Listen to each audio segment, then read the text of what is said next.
Good evening, everyone. Let's make this video for tonight. I know I've been making a lot of travel videos, uploading them, and in the end, there will be a lot more travel videos than these Cebuano videos. Um, but yeah, I'm gonna finish up with the ergative-absolutive relations and talk to you about a little bit about Austronesian alignment, or Philippine voice type language alignment, like a Philippine voice type alignment. But a lot of people know it as Austronesian alignment because it happens a lot in Austronesian languages.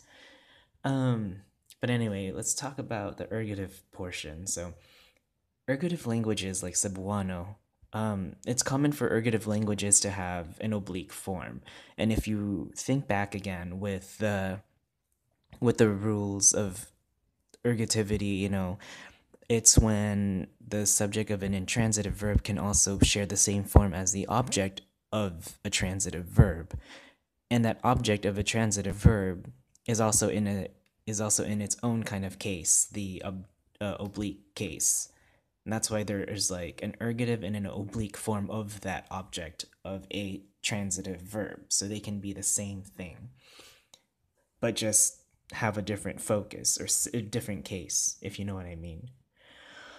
Um, and I was also looking at past sentences too, and I realized that you know what, I'm not gonna go ahead and review the pronouns, but at this point you should know them already. I'm not gonna go and review them anymore. But anyway, I was also looking at sentences that I was analyzing, and I realized that some people will make mistakes of putting two ergative forms or two absolutive pronouns or oblique forms of pronouns in a sentence, and that's a no-no. You cannot have two ergatives or two absolutives or oblique forms in a sentence, unless you combine them like together as a subject or an object together, and that's more like for example, like you can have like, oh, this thing is for you and for me, like that kind of a deal. So kani para kanako og para kanimo. So in that kind of a deal, you can have like two oblique forms.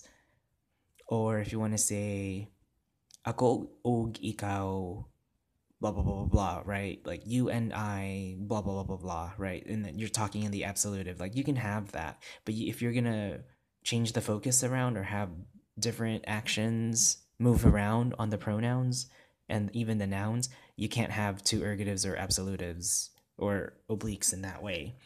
So you can't say something like gihigugma nimo nako. Like you can't say that. It just doesn't make sense because there's two ergatives. Nimo and nako are both in the ergative case. One of them has to be in an absolutive case. So and then you just change the one of them to an absolutive pronoun form in that case. And that also leads us to the voice and Austronesian alignment. And Austronesian alignment is pretty much like it's pretty much an ergative. It's pretty much the concept of ergativity, but it goes in depth. Like it goes more specifically in depth with voices.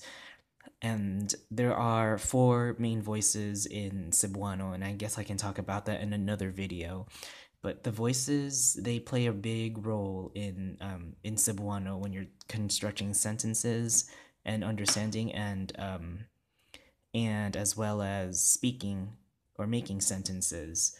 The voices will tell you what action is being done to what noun, or how the nouns and the pronouns relate themselves to the verb and to each other. So that's why voice is going to be really important for the Austronesian alignment. And that's what basically Austronesian alignment is. It's just a different kind of voices that Cebuano has. Um, yeah. But even though these voices exist in Cebuano is still considered ergative, right? It's ergative because these voices can still these voices, whether or not you may notice it easily or not, they exhibit ergativity. That's why Cebuano maintains its ergative Yeah, ergative absolutive title as an ergative absolutive language, right? But like other Austronesian languages, it does exhibit Austronesian alignment, and do not confuse those two, right? So Cebuano is an ergative absolutive language that exhibits Austronesian alignment, right? Because those Austronesian alignments are just the voices that Cebuano has, and these voices exhibit ergativity. So get that in your head, right? Okay, moving on. So my example here is nagpalit siyag usakarelo para sa imo, right? Nagpalit siyag usakarelo para kanimo, which pretty much translates to she bought a watch for you. She bought a watch for you, and I marked them. Let's talk about the end first here. The para sa imo, para kanako. The para sa imo and the para kanako, they both mean the same thing, all right? For you or to you, right? The watch was bought for you or to you.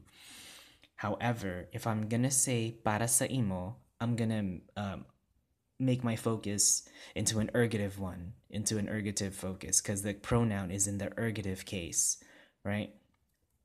Even though you are going to be the object that's going to be receiving the watch, the action is the one that's going to be doing onto you. You are the receiving of the watch, the object.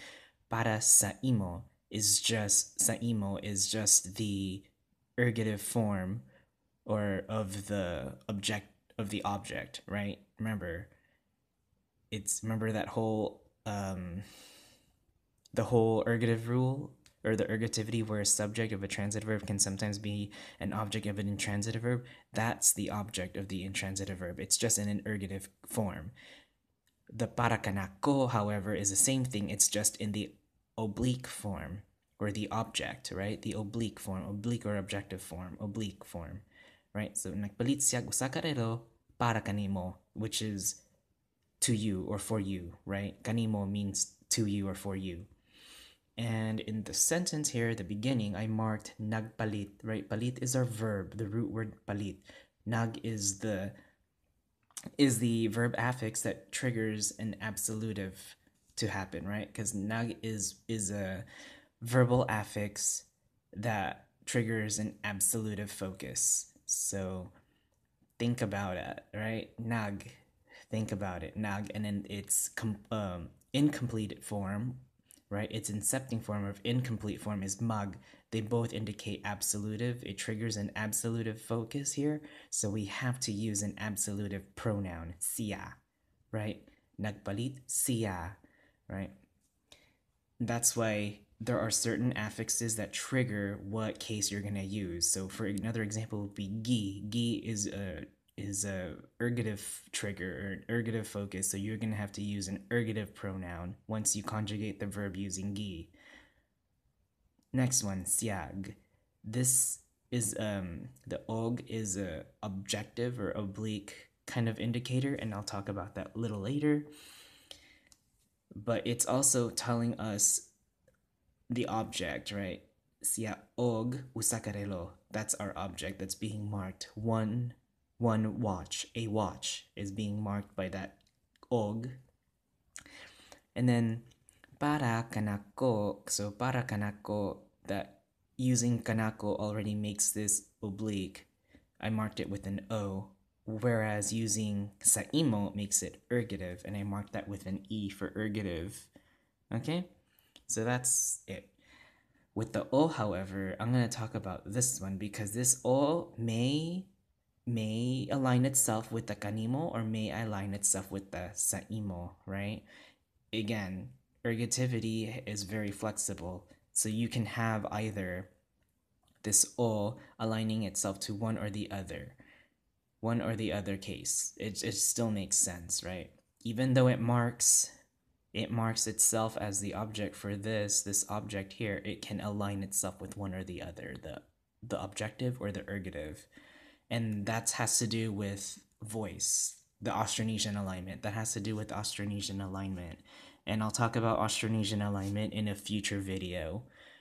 But again, the og right there aligns itself with either the ergative or oblique, and its relation to its relation to what's going on with this object has to do with the voice in Austronesian alignment. And down here, finally, is just a little review for you. It's like a little cheat sheet or a little cheat chart. But in absolutive case, in the absolutive case, you have the ang and the si that can trigger the absolutive whatever forms, right? Remember, you also have your demonstrative and absolutive case pronouns that fall under that. Same with the ergative. The sa and the ni indicate ergativity, and the og and the kang indicate the oblique, right? So for regular nouns, proper nouns, and then their pronouns and demonstrative pronouns also have their forms, and those are the ones that you should already know by now. All right, so that's it for tonight.